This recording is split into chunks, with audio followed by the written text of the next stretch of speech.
Time continues. Once again, Diane Sawyer. This weekend, thousands of people will be flying off to the inauguration. And we want to offer this next report as a kind of going-away present. All of us at Prime Time, and we're sure a lot of you, spend a major part of our lives in American airport terminals. And so many of them you're jostled. There are no carts to help with heavy hand luggage. You slog from gate to interminable gate. Since we noticed that it's not always like that in rational, helpful European airports, our intrepid Judd Rose decided to lead the consumer protest and find out how we got in this airport terminal mess.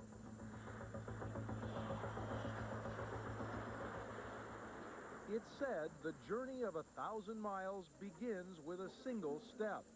Well, if you're traveling by air, watch that first step. It's the airport.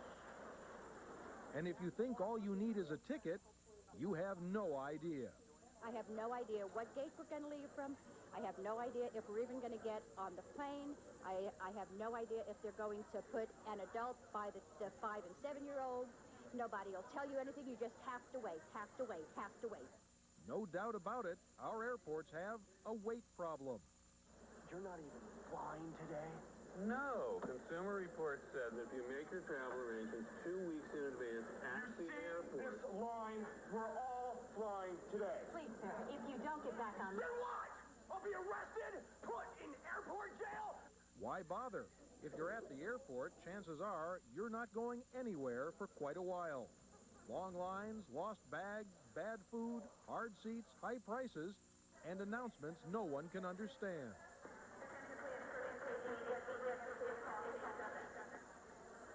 This much is clear. For travelers, what used to be an oasis has become an ordeal. Why? We decided to find out. Okay, well now we're at, where are we? At Dallas-Fort Worth Airport, the headaches start before you even arrive. DFW has 4 terminals, 2 belonging to American Airlines.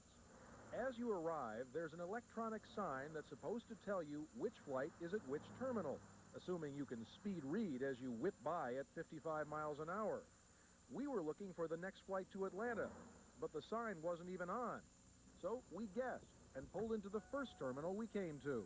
Yeah, I'm looking for the 1245 to Atlanta. What gate is that? Gate number 8 in the 2E terminal. Go north. Follow around, take the north exit, the 2E. So this was the wrong building? This is the wrong building. Thanks. South is that way, the West Hotel is that way, the North Airport exit is that way. I still don't know where the other American terminal is, so we'll try our luck.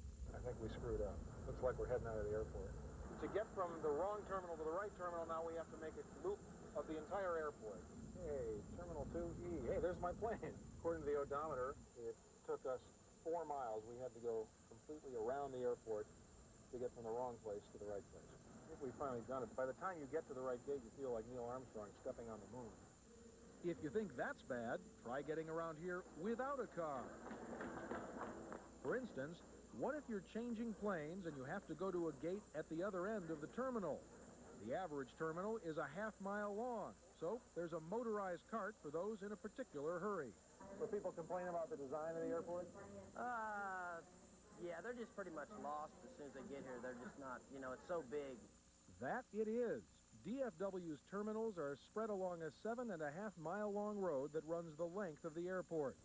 If you're trying to get from one terminal to another, there is a train. Oh, no, so you have to wait 10 minutes. But let's say you're going from Terminal 3E to Terminal 4E, right next door. Well, you just walk. But you can't. There are no sidewalks. And the train goes only one way, the other way. So You got to go all the way around. You can't catch a train going, all I want to do is go one terminal over, but I got to go all the way around the whole airport. a trip, by the way, that can take a half hour or more. What's wrong with DFW? Well, when it opened in 1974, it was hailed as the airport of the future, designed so you could park and then walk a short distance to your gate. Fine if you're starting or ending your trip here. Trouble is, 60% of those who use DFW are changing planes. You see, not long after DFW opened, deregulation transformed air travel. Fierce competition between airlines led to the hub system, where passengers are funneled through cities like Dallas en route to other places. That's more economical for the airlines, less convenient for you. They bring you in on G, and your gate's always over at K somewhere, so you have to run like heck to get from one gate to another gate, and half the time you don't have that much time, so we ran like crazy to get over here.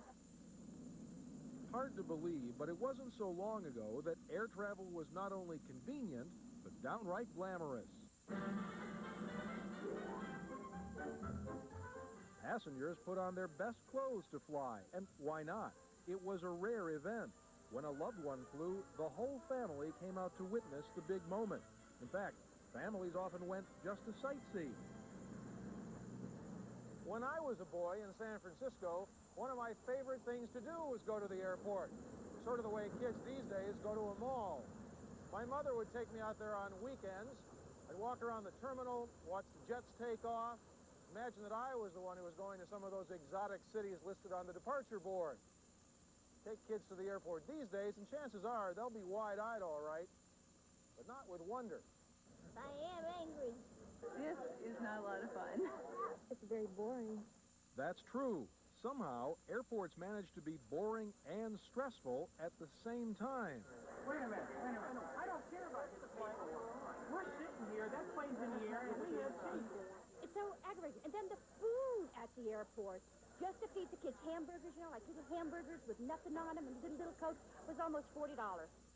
You wonder, what do airport designers think about when they're planning these places? Well, we asked architect Helmut Jahn, who designed the United Terminal at Chicago's O'Hare Airport. I see an airport like some of the small model of a city. The terminal is kind of the town square, and then you come in the concourse, the first concourse, and the concourse is kind of like a street. It's like a long street. Emphasis on long. If you have a flight at the end of Concourse C, you have to hoof it through Concourse B, down an escalator, through a tunnel, up the other side, and through Concourse C to your gate. Total distance from curb to gate, nearly a half mile, part of which Jahn has turned into a futuristic fantasy of pulsing neon and new age noise.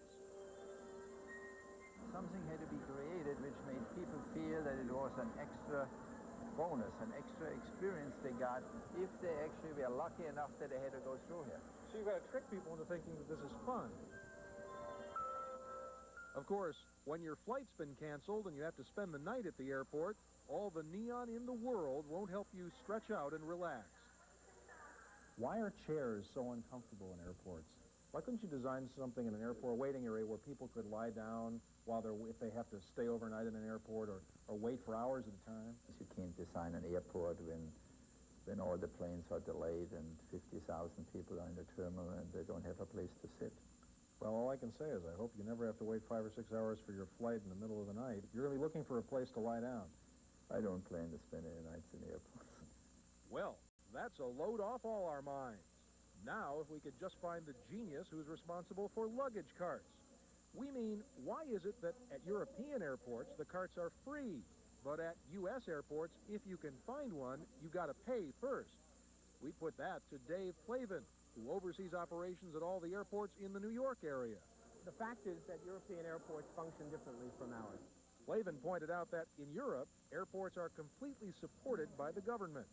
In the United States, airports are much closer to private entities. They are required to be self-supporting, and they are required to be able to operate on their own without any tax subsidy. And in fact, we don't receive any tax subsidy. I mean, let's think, how much can it possibly cost to subsidize luggage carts? Today, the cost side of it is about $8.5 million a year. For luggage carts? For luggage carts. But take heart, all you frustrated frequent flyers. There's a new airport scheduled to open this fall in Denver that claims to have learned from the mistakes of other older airports. Richard Boulware, the man in charge of the $3 billion project, says it'll be better because it's bigger. The amount of concrete that we will have put down on opening day with all the runways and ramps and taxiways is the equivalent of a single-lane highway from Denver to Chicago, Illinois. That means more runways, which Boulware says will prevent the snow delays that plague Denver's current airport. There will be people movers to speed you between terminals. Instead of the usual greasy, overpriced food, a wide range of restaurants, and a high-tech delivery system to make sure your bags arrive when you do. Is this traveler's heaven? Is this really going to be the answer to a frustrated flyer's prayers?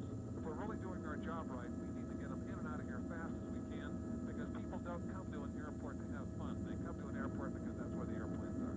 True, but as we mentioned earlier, it used to be fun, too. Look, yes, we're flying, smoothly and swiftly.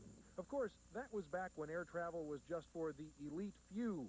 Last year, a record 470 million Americans traveled by air.